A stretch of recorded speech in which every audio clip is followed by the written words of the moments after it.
Hey, welcome back to Life Changing Challenges. Super excited. First thing to first is I'll let you know that this is episode 100. Woohoo! And because it's episode 100, I don't want to put you to sleep. So I brought in one of the biggest sleep experts there is, Dr. Bijoy John. And he's with us today to talk to us about his new book, Nobody's Sleeping, 7 Proven Sleep Strategies for Better Health and Happiness. And we're going to talk a little bit about the whole physiological sleep method. But first, we're got to get to know Bijoy because he's a really cool guy and we really need to get to know him. How you doing, Bijoy? How's it doing today? The best day today. Had a good night of sleep last night. Had a Awesome. nice meal. I'm ready to go. That's fantastic. So before we get to anything, hey, Bijoy, can you tell us a little bit about your childhood?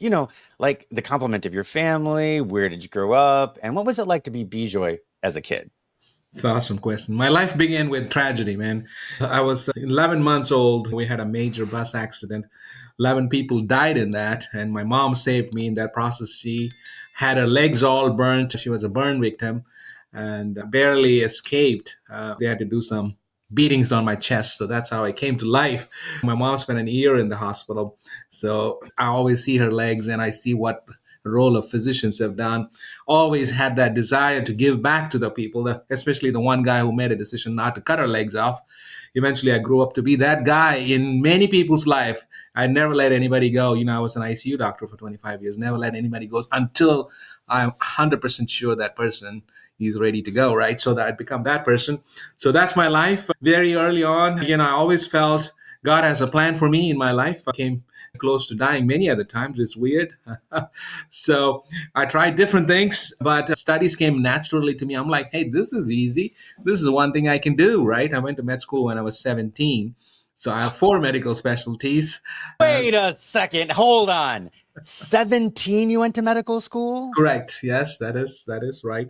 So were you a single parent household, or you did had both your parents in the I household? had both my parents. Yeah. Okay, fantastic. So your dad was there to help out, and do you have any brothers or sisters?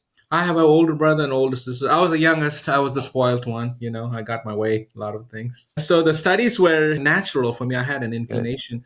And so that's how my journey started. And here I am after almost 38 years into this business, into the medical field. That's amazing. So you were an ICU, Yes, an I have 4 ICU doc. specialties. So I have a sleep and internal medicine, that's a regular doctor, and then critical care, which is an intensive care unit specialist, and also sleep medicine. So I did all that for 25 years. 5 years ago, I gave up all the other 3, and I'm exclusively pursuing my passion of promoting sleep all over the world. that's amazing because I just in my profession, both my first profession and my side hustle of being an endurance coach, I get that all the time. People telling me, "Oh, I didn't sleep well last night. I didn't. I'm not as recovered as I'd like to." And especially my clients who train, could train up to 100, 150 miles on their feet a week. I'm sorry. And then all of a sudden, you would think that they'd just be tired, and yet they don't get the greatest of sleep.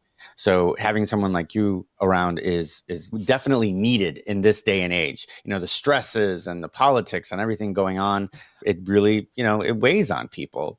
So do you find that a lot of sleep problems come more psychological or more physiological or a combination? Yeah, it's a really good question. So, what's happening in today? I call the sleep problem or lack thereof of sleep is a new pandemic, right?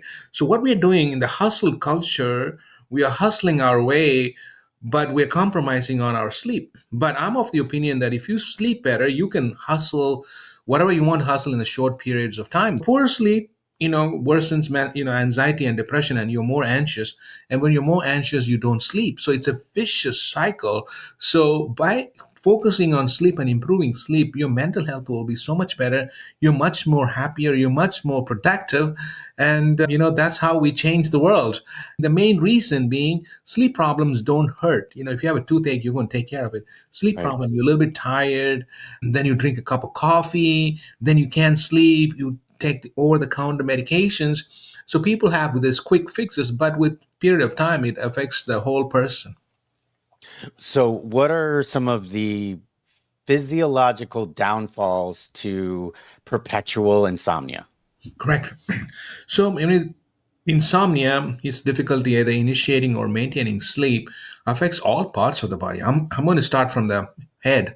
So, when you sleep great, there's we have an auto cleansing mechanism in our own brain, so which activates in deep sleep, and that cleanses the brain and prevents dementia. And we heal in our sleep. Let's say we have a problem in our lives, Brad. What do we say? Let's sleep on it, Sleep right? on it. Yeah. Nobody says let's eat on it or exercise on it, right? So we know the healing power of sleep.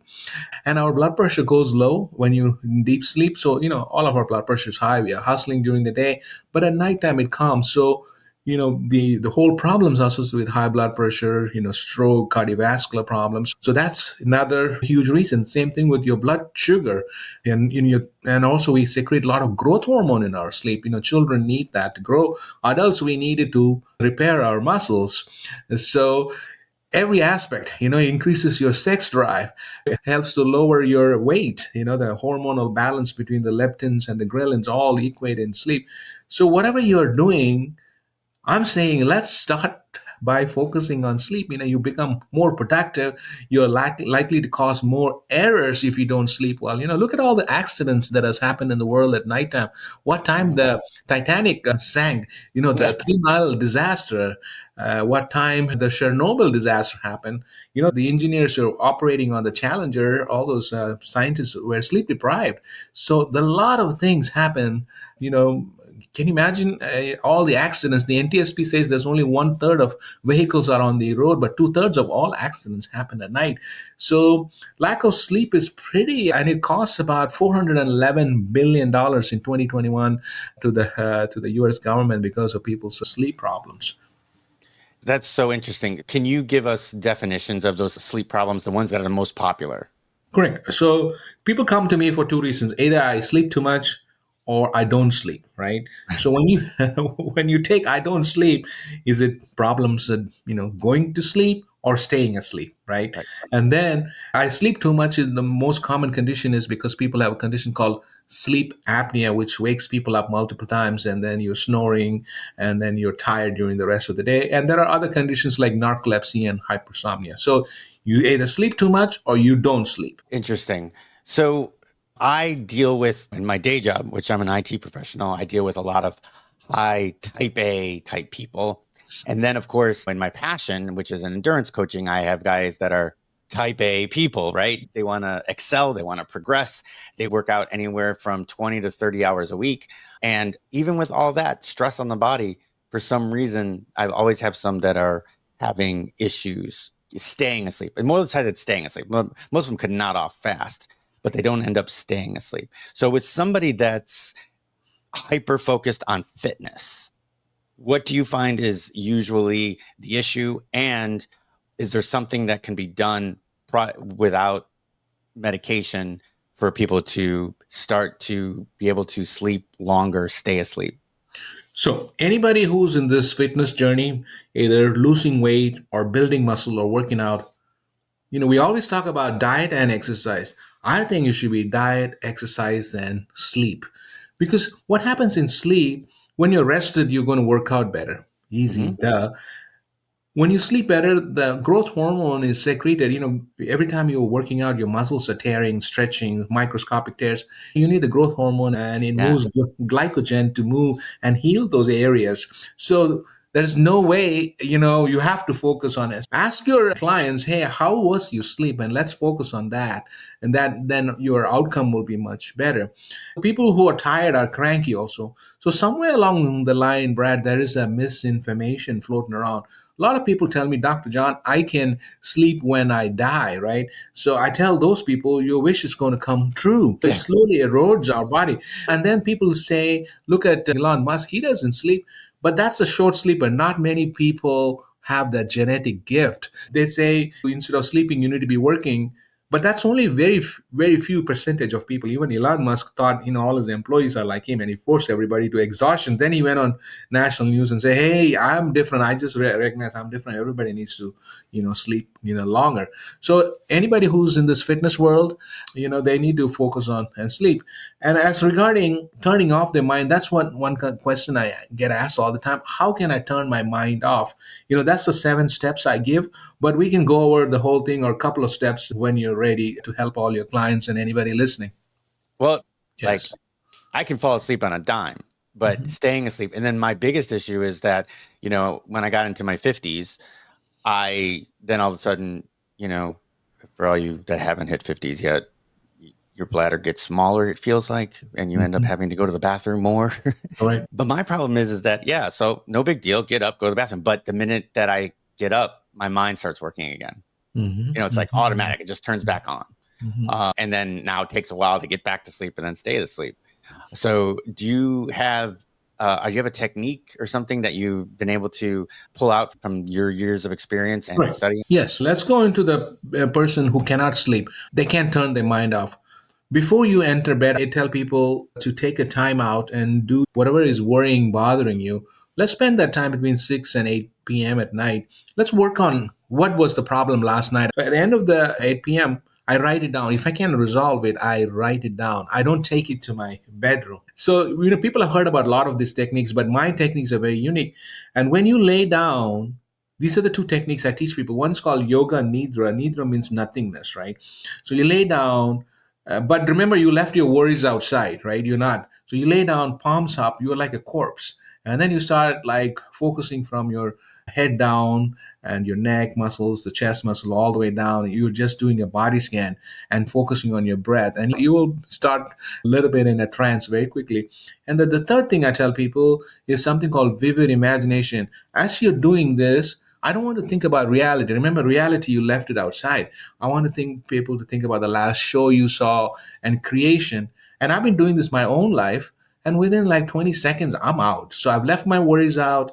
And also, I have to have a little caveat here: leave your phone outside too, because when you have your phone, you're going to look at the time in the middle of the night, or whenever you wake up, or your text message, or whatever you're tempted to. So leaving the phone and the worries out, and focusing on your breath and doing the corpse pose, and also thinking about something of the abstract.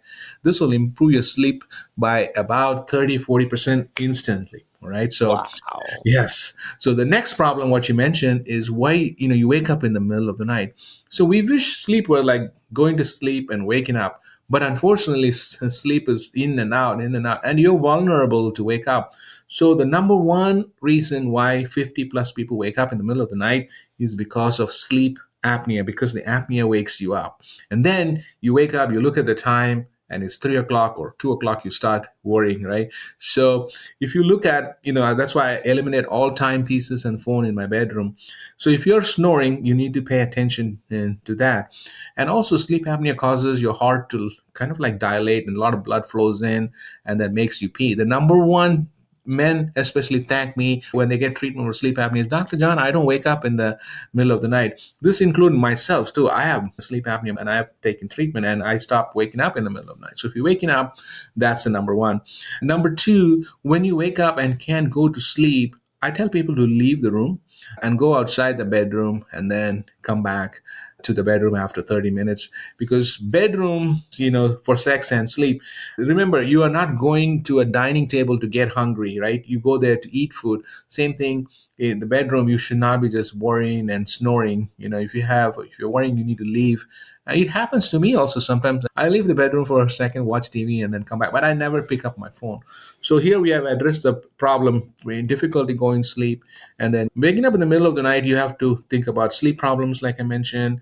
Some people have difficulty breathing. Some people have diabetes problems. Some people have pain that's affecting them. Some people have prostate problem, and some women who go through menopause. So we have to look into a little bit into details of why they woke up in the middle of the night. So it could be a medical. Usually we have to rule that out also. Wow. Look at the amazing information that you've been able to provide us with. We have a technique to get to sleep. He's giving you information on ways to keep your bedroom efficient. So bedroom, sex and sleep, clothes, done. Yes. Nothing Mhm. else. You go in there just for those things. So Mhm. that I imagine. So I was thinking about that because I always talk about disassociation and compartmentalization, and especially for training. When you're swimming, you're swimming. You're not swimming and thinking about work. You're not running and thinking about work. You are running and you're in the moment. So I think that's fantastic. And then the idea that if you do find yourself not being able to get to sleep, leave, watch television, read a book real quick. You'll find yourself drooping, go back into your sleep chamber and fall back asleep. That's fantastic. A couple of things that have come up in recent times that I'd like to get your opinion on, as far as if they are fact or fiction. Blue light. They went to the old point where all our phones now have a blue light filter. They're saying, just like you were saying, don't look at your phone, but screens, which means basically don't watch TV before bed. So what's your take on that? Is that something that's real? Is it really harming our circadian rhythm, or is it just kind of a way that people had used marketing? It's like Coke and Diet Coke, right? So when everybody started talking about Coke, they came up with a product, Diet Coke. Everybody talked about the filter light and the blue light filter. But unfortunately, Brad, this is a challenge. 25 years ago, I used to say, don't watch TV prior to going to bed. But now TV is way better because there's ambient light. So what happens with our devices when you take it to the bedroom, there's darkness and there's light, whatever it is, blue light, filter light, just it amplifies. It's a lot of light, and then it's going straight into the brain through your eyes and telling the brain, hey, you don't need to go to sleep. We have we are a factory of melatonin within ourselves, and we need to know the techniques how to harness that. The word mela in melatonin is darkness, right? So without darkness, there's no melatonin coming into your system. So we want sleep to be an on and off switch, Brad, but sleep is a dimmer. You have to work it. You can't hustle it. It won't come. And so it only leads to anxiety. This is the yin and the yang of life. We are yinging all the time, busy, busy, busy. You got to yang, take it easy, and you have to work your way slowly into bed. Interesting. So you should have some sort of routine, a ritual of it's interesting is I've got a 45-minute alarm on my phone. Correct. And that pretty much tells me that, okay, it's time for you to wind down for bed. Yes. Right. And so that's the only thing I've got. But it also tells me that's the time when I turn off my phone and I put it on the charger. And that's it. I don't look at it after that. Put your phone to sleep first, then you sleep. Yeah, you turn off the screens, and then it put on the charger, and it's there for me then in the morning. So that's a great idea, I think. So what are some of besides, of course, what you mentioned, which I think I've been through a meditation like that, where they talk about you filling up your head, then down to your body, and then, is there any other type of ritual or an example of a ritual that you might recommend? So for your brain and your body to shut down, you have to give it a chance, right? The visual, auditory input, all those plays into your head, and then our imagination too. So calming I talk a lot about calming your body. When you exercise, you're releasing endorphins. So make sure you are not exercising closer to bedtime, at least 3-4 hours. Same thing, a large meal, it generates heat. The digestive process creates heat, and that heat increases the core body temperature. Remember, melatonin is only secreted in darkness and cold temperature. The peak melatonin happens as your body temperature is dropping. So a large meal, and same thing with a high carbohydrate meal, affects the quality of sleep. High sugary food, and same thing with alcohol. Alcohol anesthetizes the brain, and then alcohol metabolizes into this chemical called acetaldehyde, which builds up and then wakes you up. And alcohol is also a diuretic. You went to use the restroom. So all those things, little things add up. So calming your body and calming your mind, just this is where we talked those two techniques. And also leaving the phone. Phone is the biggest thing for us. Anxiety creating. When you see there's some messages, then a Facebook post or some kind of, especially in today's world. So I also have an acronym for all this called Sleep Now. SLEPNOW. The first is in the S is the schedule. So I prioritize sleep between 10 p.m. and 6 a.m. Why? Because the sweet sleep happens before midnight. As the night progresses, we have something called the REM sleep, which is not the very restful sleep. So that's more in the morning from 2 to 4 a.m. And then, sun comes out 6:30, and then there's noises. You don't sleep well. So that's why early to bed is so the schedule is very important. That circadian rhythm. Yeah. And going back to just a quick question on that blue light, that's what I've heard, is that because blue light is actually ultraviolet light, or it's actually we get blue light from the sun. We think yellow, but it's actually blue, right? Yeah, the blue light is interesting concept. There is a reason why the cops use blue light, right?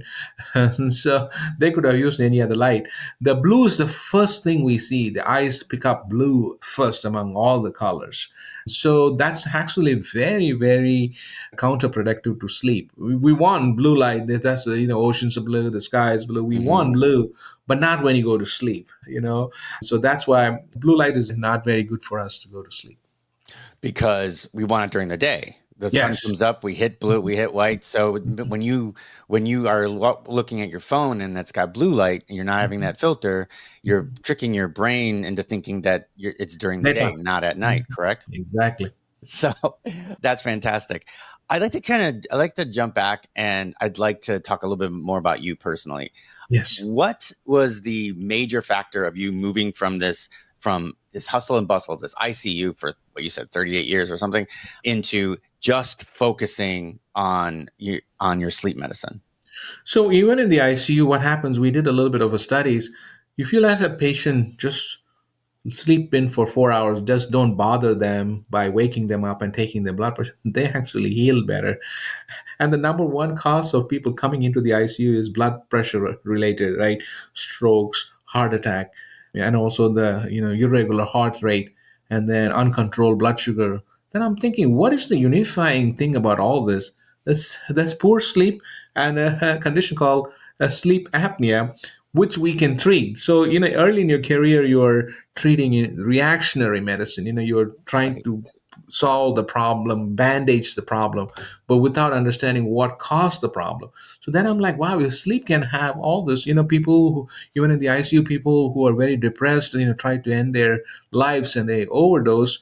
But then if you look at all of them, they have not slept well for many, many days or months or years. So lack of sleep, in any person could be an underlying depression or anxiety problem. I see many, many referrals from psychiatrists. So, people are coming overdosing, they're depressed. What's the problem? Sleep problem. Same with uncontrolled high blood pressure, diabetes.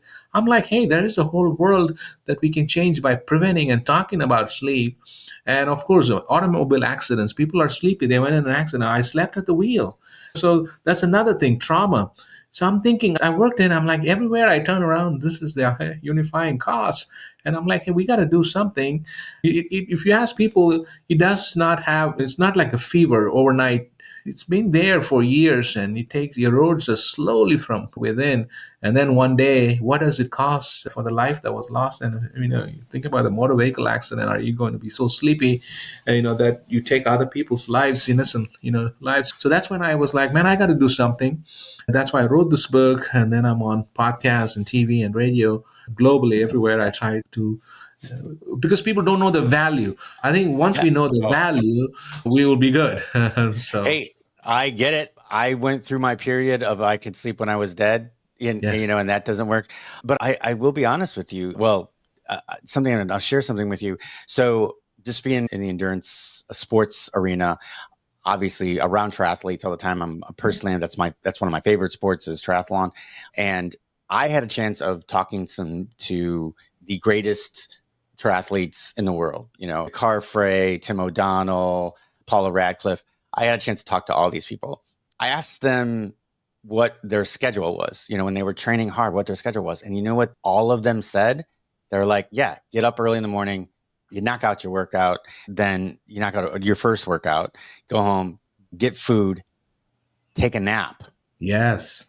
Then they get up, do the Mhm. second workout for the day, get food, go through a recovery routine, get a massage, and then have dinner, and then go to bed early because they're up at between 4 and 5:30 in order to get that first workout in again. And these are world champions, yet Yes. they all said the same thing: is that they Yeah. took a nap in the afternoon. Yes. Naps are huge. Every afternoon I take a nap because that's where your circadian rhythm is slowest. And that's why we never go to meetings. I'm over here trying to talk to the Titans. It made the evening news. We always have our noon games, and by 2 o'clock we are sleepy. We are the only team that gets stuck. We and the Jacksonville Jaguars stuck Yeah. and our performance is so bad. I say we can change the coaches. We can bring all number one players. Unless we change the time, we don't. So you have to listen to your body. We are at a peak at 7 a.m. and 7 p.m. That's why you work out and all that is good. And we go to meetings. So that's why The TV people know that's why they call it prime time TV, right? We are so sleepy around 2 a.m. and 2 p.m. so nothing gets done. That's why we are sleepy. So same thing, all the accidents happens around that time. So once you know a little bit of all these things, why, and maximize everything, what better person can we, it has taken me. I used to have problems through med school and residency fellowship and ICU doctor, but I always prioritize sleep. When my mom died, I couldn't sleep, starting my business. I've gone through all this. I'm out within 30 seconds. I'm out. 10 to 6. Sometimes could be 6:30, 10:36, whatever. So I'm prioritizing my sleep so I can be like the avid and ready to go all day long. That's a great word of advice. And just to know that, so listen, everybody, he's not just talking the talk. He went through it as well. Dr. Bijoy John, he actually went through this sleep problem himself. But I loved how you decided. I am totally in awe with how you decided to go after sleep medicine by being in the ICU and watching people heal better when they actually got sleep. That is fantastic. And then you looked at everything else, I think, and then came up with this real need. And I think it's a real need. I really do. And it's coming. But just to refresh everybody's memory here. So Nobody's Sleeping, 7 Proven Sleep Strategies for Better Health and Happiness by Bijoy John, MD. And you can find that on Amazon. So many, only 2% of the books get 100 reviews. So I already got that. So go ahead and check that out and make sure, again, I'm going to have a link to the book and a link to his website right in the show notes. So go ahead and click that and you'll be able to check that out. Dr. Bijoy John, he has got, like you said, 25 years in pulmonary critical care sleep medicine. And he is a board certified sleep medicine, board certified internal medicine, pulmonary diseases, critical care. So the guy's been around. He's got all those great certifications. He's known well so that you can know that the credits behind this book are 100%. So take it as the Bible and go ahead and read that book. If you happen to be watching this right now on YouTube, appreciate it if you hit that subscribe, like button, and hit that notification bell so you always know when we're going to drop a new episode. Make sure that you're going to sleepfixacademy.com. Make sure you're checking out the book or Spotify. Go ahead and drop us a review. And I don't even care if it's a bad review because I know that your help, your review, you'll be honest enough with me that'll help me evolve the podcast. I always want to get better. So I'd appreciate it. And I think even obviously YouTube, you can put a comment there. And now Spotify has comments, I think, too. So drop a comment. Tell us what's going on. Tell us how you're sleeping, So anyway, thank you so much for listening. Dr. John, thank you so much, Bijoy, for being here and departing all of that great sleep advice because we need it. We absolutely need it. The amount of people that I talk to that don't sleep well is out of this world. So I really appreciate all the work that you're doing. Yes, Brad. So I think everybody is in the path for self-empowering and wellness. We have to say, hey, how are you sleeping? Everybody talks about diet, exercise, finances, your spiritual life. But I think somewhere along the line, we should add sleep, which is the most important thing, which unites all of that. So that's my mission. And I think when everybody sleeps well, we are a better version of ourselves, our thought, our cognitive activity, you're more empowered. I think that's my message. And I'm on this journey. And thanks for supporting me, Brad. Absolutely. And thank you so much. We'll see you in the next one. Thank you.